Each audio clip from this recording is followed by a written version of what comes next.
to let the 9 high go.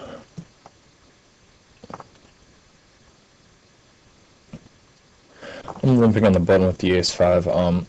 He's, like I said, he's been raising my limps a lot, and so I feel like this might be able to induce some action on his part here. Also, if he does just happen to check and I do hit an ace on the flop, I feel like my hand's pretty well disguised. I could probably win a much bigger pot than I normally would if I would have raised there. I flop a gut shot, I said, just to check behind. His check makes me feel like he's pretty weak. I might be able to induce a bluff out of him. King pairs on the turn. If my hand was good on the flop, it's obviously still good now. I really don't think he has a king. And the board pairing on the turn makes it even less likely. I also feel like he probably would have bet a jack on the flop. He probably would have bet a 10 on the flop too. He bets the minimum, and I decided just to call him. I'm hoping that he'll maybe even bet again on the river. He's shown a willingness to double barrel bluffs before, and really nothing's changed. If my hand was good on the flop, it's almost always still going to be good now. And I'm pretty sure that my hand was good on the flop.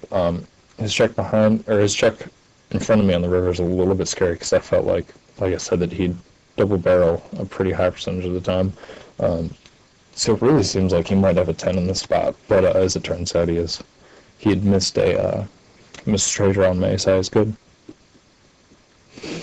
All right, I have 2 queens. The first real big hand I've had this whole session.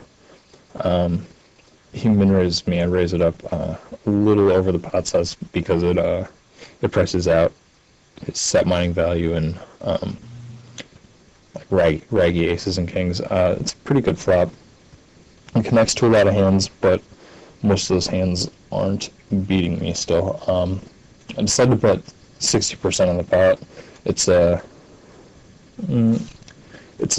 sizable enough bet that I'm making it expensive for hands to draw against me, but it's also small enough that it looks like, with a little over 900 behind, it looks like he might have some fold equity if he decides to jam on me with something like any pair or an open-ended straight draw, something like that, or maybe even a gut shot. He's been playing aggressively enough that he might do that with something like Queen 8 here. Turn comes an innocuous deuce. That really changed nothing at all. I just had to check to him. I feel like it didn't show up, but on the PA HUD, his aggression factor has been an infinity, so he's been betting and raising a lot. So I felt like a check here with whatever he possibly could have called on the flop, given his tendencies, even though I haven't seen him do it yet specifically, given his tendencies. It really looks like he's going to take a stab for this pot.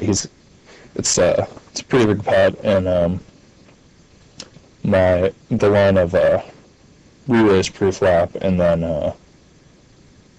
make a continuation bet on the flop and then check really looks like I missed something like an ace-king or an ace-queen or maybe even a king-queen here. So I decided to check to him, give him some line to maybe hang himself with something like king-9. He bets out a really small bet, actually. It's only like a quarter of the pot, so I really have no choice but to move all in here.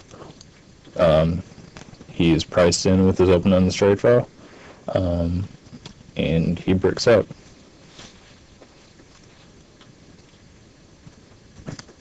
I take it down. After only 18 hands, it shows that I didn't win that many pots. I won, it's at 40% of the pots. So, in a heads-up game, that's 10% less than the median, or the mean, so, that's not very, doesn't look like I was playing very aggressively. I wasn't stealing very much, but he played so aggressively. Like I said, his aggression factor showed to be an infinity. He played so aggressively that I